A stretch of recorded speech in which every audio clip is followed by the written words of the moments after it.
तो गजा piece plan America ने तैयार कर लिया, यानी राष्ट्रपति ट्रंप ने तैयार कर लिया। लेकिन क्या इससे गजा का भला होगा या फिर अमेरिकी राष्ट्रपति डोनाल्ड ट्रंप का? नमस्कार, मैं हूं नीलू। अमेरिकी राष्ट्रपति डोनाल्ड ट्रंप 2025 में शांति का नोबेल पुरस्कार ना मिलने से मायूस हुए, लेकिन क्या 2026 में वो इस पुरस्कार को लेकर ही मानेंगे? क्या उनका प्रस्तावित बोर्ड ऑफ पीस प्लान इसी लक्ष्य का रास्ता है? शुरुआत में हम बोर्ड को चुनिंदा वैश्विक नेताओं का ऐसा समूह माना जा रहा था जो गजा में संघर्ष विराम को बरकरार रखे, लेकिन अब ट्रंप इस नजरिए का विस्तार करना चाहते हैं। वो कैसे बताएंगे, लेकिन देखिए गजा में जो हालात हैं और पीस प्लान तैयार कर लिया गया गजा को लेकर, लेकिन गजा में आज भी हालात वैसे ही हैं। अब ट्रंप जिस तरह से सभी देशों को न्योता दे रहे हैं कि आइए और इस पीस प्लान में शामिल हुए, साथ ही पैसे भी दीजिए और अधिकार वो मेरे पास होगा, तो इसके क्या मायने हैं, क्या मतलब है और क्या ये यूएन के लिए भी एक चैलेंज है? चलिए आगे बढ़ते हैं और बात करते हैं ग्रीनलैंड की। तो ग्रीनलैंड को किसी भी तरह हासिल करने की जिद करते आ रहे ट्रंप ने जब स्विट्जरलैंड के दावोस शहर पहुंचे तो उन्होंने अपने रुख को जरा नर्म किया। ट्रंप ने वर्ल्ड इकोनॉमिक फोरम में कहा कि वो ताकत का इस्तेमाल कर सकते हैं ग्रीनलैंड को लेने के लिए, लेकिन साथ ही उन्होंने ये भी कहा कि ग्रीनलैंड की हिफाजत सिर्फ अमेरिका जैसे महान शक्ति ही कर सकता है, इसलिए वो ताकत का इस्तेमाल नहीं करेंगे। दावोस में ही ट्रंप ने मिस्र के राष्ट्रपति अब्दुल फतह अल सीसी से भी भेंट की और इस दौरान मिस्र ने ट्रंप के बोर्ड ऑफ पीस में शामिल होने पर हामी भर दी। इसके बाद ट्रंप ने कहा कि हमारे पास ऐसे कई महान लोग हैं जो इसमें शामिल होना चाहते हैं, और इसके बाद ट्रंप ने कहा कि यह आज तक स्थापित किया गया सबसे प्रतिष्ठित बोर्ड होगा। देखिए, ट्रंप आगे बढ़ चढ़कर अपने आप को सर्वोच्च मानकर एक ऐसी संस्था तैयार कर रहे हैं जो पूरी दुनिया के लिए एक चैलेंज की तरह होगा। क्या सब देशों पर रूल करना चाहते हैं? क्या इस तरह के ट्रंप की मंशा है? लेकिन क्या उसमें कारगर साबित होंगे? अब तक करीब 35 देश ट्रंप के इस प्लान में शामिल होने पर रजामंद हो गए हैं। ट्रंप प्रशासन से जुड़े एक वरिष्ठ अधिकारी के मुताबिक 60 देशों को इसे ज्वाइंट करने का न्योता भेजा गया है और इन देशों में भारत समेत कई यूरोपीय देश भी शामिल हैं। हालांकि ग्रीनलैंड के मुद्दे पर खार खाए बैठे कुछ यूरोपीय देश अमेरिकी राष्ट्रपति के इस आमंत्रण को ठुकरा चुके हैं।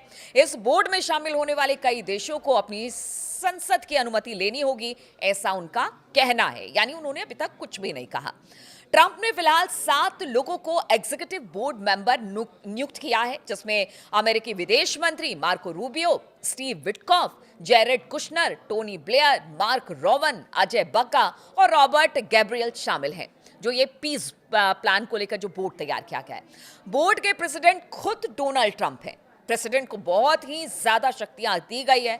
वहीं नीतियों को लागू करने वाले सदस्य में शामिल विटकॉफ ट्रंप के पुराने मित्र हैं, कुशनर उनके दामाद हैं, ब्लेयर ब्रिटेन के पूर्व प्रधानमंत्री हैं, रोवन निजी equity firm Apollo global management के सीईओ हैं, भारतीय मूल के बग्गा विश्व बैंक के प्रमुख हैं और गैब्रियल अमेरिका के राष्ट्रीय सुरक्षा सलाहकार।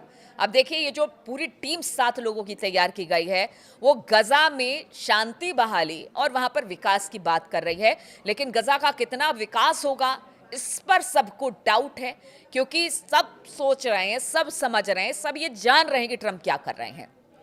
अब इस बोर्ड का आइडिया सबसे पहले तब आया जब ट्रंप ने 2025 में 20 सूत्री गजा संघर्ष विराम प्लान पेश किया। इस प्लान को यूएन सुरक्षा परिषद ने भी अपनाया और इसके बाद कई देशों को न्योते भेजे गए। दावोस में तो ट्रंप ने यह जाहिर ही कर दिया कि यह सिर्फ गजा तक सीमित नहीं रहेगा।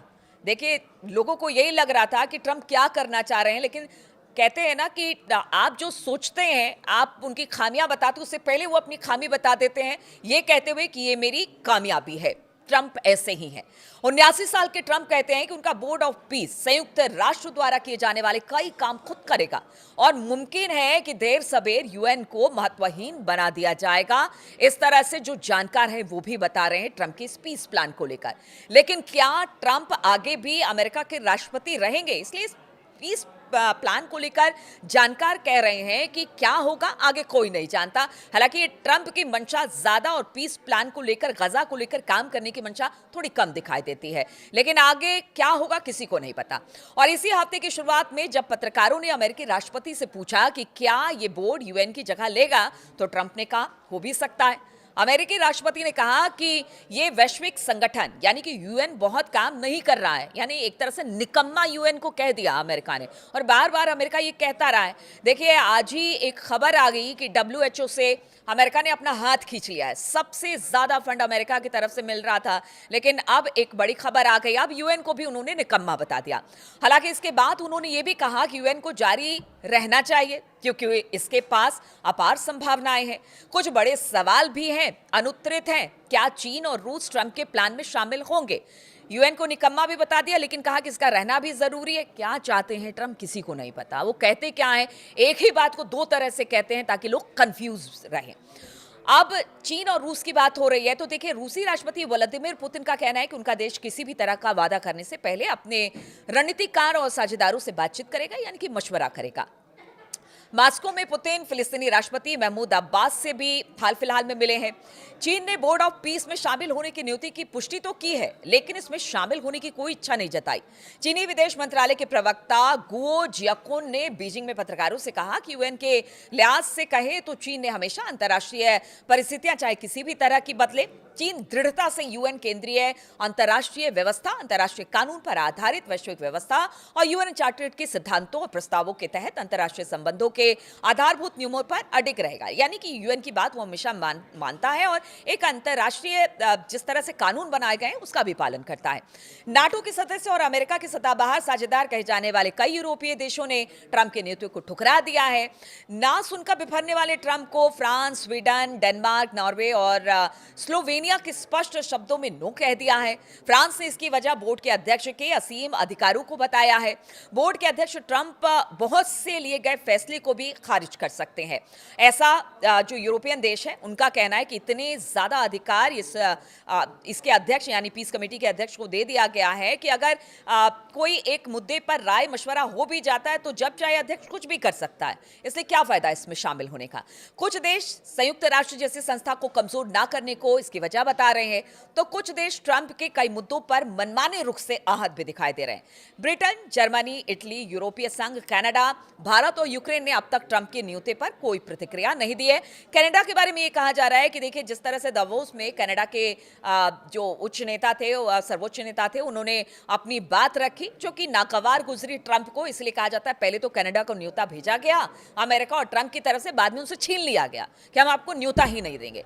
तो देखिए, अभी से अगर गजा पीस प्लान को लेकर इतनी ज्यादा मनमानी ट्रंप कर रहे हैं तो आगे क्या होगा। और इसी को लेकर आधे देश तैयार हुए हैं इस पीस प्लान में शामिल होने के लिए, आधे ने नो कह दिया है और कुछ तो ये कह रहे हैं कि अच्छा हम देखेंगे आगे क्या होता है। लेकिन सबको शक है कि ट्रंप अपनी मंशा को साधने की कोशिश कर रहे हैं। ये गजा के विकास, वहां के लोगों के लिए नहीं है, बल्कि ट्रंप अपनी बेहतरी के लिए ये सब कुछ कर रहे हैं।